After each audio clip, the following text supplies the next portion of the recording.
Hey there, eco people! Welcome back to EnviroMATES, your favorite podcast for talking about the environment with a mat in hand and a dog to reflect on. I'm Mora, and as always, I'm here with Sofia, Juana, and Sol today. Hi everyone. Hey. Hi girls, I'm so happy to be a part of EnviroMATES crew now. After our recycling episode, I couldn't stay away. You're one of us now, Sol, and today's topic is, let's just say, not a very clean one. Yeah, we were talking about the Riachuelo, one of the Argentina's most contaminated rivers right now. And unfortunately, one of the most polluted in all of Latin America. Exactly.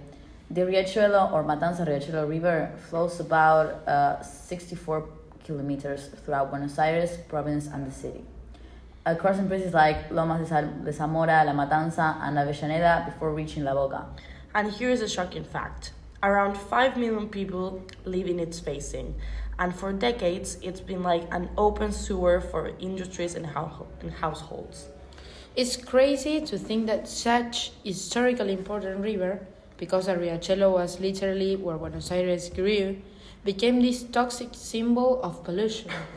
Totally. And I remember reading that there are over 12,000 industries in the basin area, and about 60% of them discharge waste directly into the river or its tributaries. That's insane. What kind of waste are we talking about? Mostly chemical effluents from tanneries, metal and plastic factories, and food industries. We're talking about heavy metals like lead, thorium, or zinc. These substances don't disappear. They accumulate in the riverbed and in the bodies of people who live nearby. And that's the scariest part. It's not just a dirty river, it's a public health issue. Yeah, in some neighborhoods near the Riachuelo, studies found lead levels in children's blood above the safe limit recommended by the WHO. That's actually heartbreaking. Kids who never chose to live in that environment end up suffering from it. Exactly. Lead affects the nervous system and can cause learning problems, development delays, and other serious health issues. Okay, but how did we let it this bad? Well, part of the problem is that pollution started over 100 years ago, when the industrial belt began to expand along the river. There was little to no environmental regulation, and for decades, dumping waste in the Riachuelo was just how things were done. And then it became invisible, like people just got used to it. Yeah, I remember seeing photos from 2017 where the Riachuelo literally turned red because of the chemicals discharges from a meat processing plant. Right, it looked like something out of a horror movie. Yes, that was in Lanús, and it became a turning point.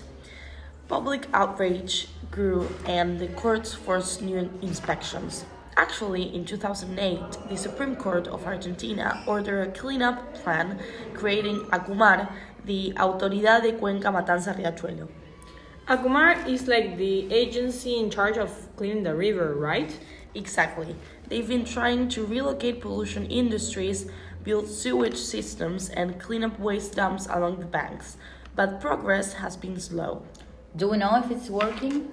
Well, yes and no. There has been improvement. For example, the water is slightly less organic waste than before, and some illegal dams have been closed. But the deeper problem is the toxic sludge at the bottom. Scientists estimate that there were over 8,000 cubic meters of contaminated sediment. Oh, Wow, that's like trying to clean up decades of pollution. Yes, and the social side is thought too. Many families still live in precarious houses near the river, with little access to clean water or sewage systems. So it's not an environmental issue, it's also about inequality. exactly. Pollution and poverty are deeply connected. People who live near the Riachuelo are the ones who pay the highest price with their health. I read that only 20% of the population in the basin has access to proper sewage networks. The rest depends on wells, which often get contaminated. That's terrible. And we're talking about people living just a few kilometers from downtown Buenos Aires. It's like a parallel world. Skyscrapers on the side, toxic rivers on the other. That's why the Riachuelo became a symbol. It shows how environmental problems are also political and social problems. So, what can we do as citizens? Because obviously, this is too big for us to fix with just recycling or composting. That's true, but awareness matters. We can demand transparency from our government, support NGOs working in the basins, and educate others about what is really going on.